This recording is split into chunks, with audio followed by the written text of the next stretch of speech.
Well, the U.S. dairy industry ended the year on a high note with the passage of the Whole Milk for Healthy Kids Act. A new set of priorities now taking the lead in 2026 from pricing and labor to the upcoming review of the USMCA. Alan Bjerga with the National Milk Producers Federation joins us now for an update. Alan, a pleasure. Thanks for being here. First, passing of getting whole milk in schools. The bill passed, but the work continues to put that into action. What are the next steps here? Implementation is going to be a big deal on this. We're still waiting for the big signing ceremony to take place on this legislation. We've been told that people are trying to get all their ducks in a row to make sure that this gets a great send-off as we introduce this legislation to America. The USDA will need to be writing a rule. And of course, we offer any technical expertise or connections that we possibly can have, and we're going to get this into the schools. It's important to note that, whole milk becomes another market for milk fat in schools. School consumption is about 8% of milk consumption when it's going on. And this is going to be a really great way not only to benefit school children, but also to benefit dairy farmers who are going through some pretty difficult price environment right now. This is going to be a chance to give the best foot forward, the best range of products for American school kids, and it's going to be a big part of 2026. In addition to this, what else is the NMPF focusing on this year as you look to 2026? Well, I think one thing we have to look at, and this isn't exactly a policy issue, but it's always the important context you're dealing with. Look, the first half of 2026 is going to be a difficult one for dairy farmers. You take a look at just the last 90 days.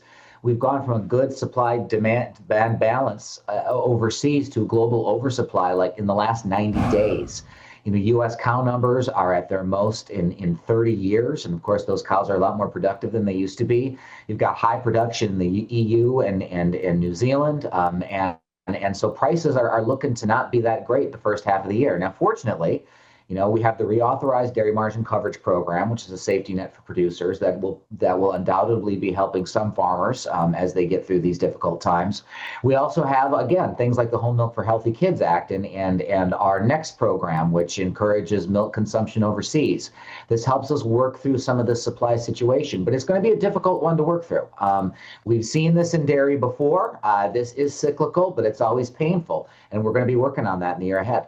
Market access, as you mentioned, that is a big thing here. Mexico, Canada, two of the largest markets for U.S. dairy product exports. Speak to the importance of this USMCA deal coming up for review for U.S. dairy. What you would like to see with this review? Well, this is part of what the USMCA agreement was all about, right? There was going to be this review period. And of course, we've had some issues with Canada, especially in this period as it's gone along.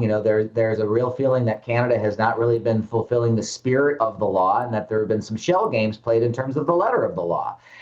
So it's really important to make sure that access that was committed to is followed through. Again, exports are a very important part of the future of U.S. dairy and, frankly, the present of U.S. dairy. Last year, despite everything that you read about trade issues, there were record levels of exports of U.S. dairy products. We have to keep that momentum going. We have to make sure the domestic markets stay strong. The Whole Milk for Healthy Kids Act is going to help out a lot on that. But at the same time, we also have to deal with this supply situation. There are a lot of cows and there's a lot of milk, and we're going to have to work through. Yeah, a lot of challenges still lie ahead for the industry. And of course, we're going to continue to watch that. And thanks to you as well. Alan, thank you for being here. Alan Bjerga with the National Milk Producers Federation.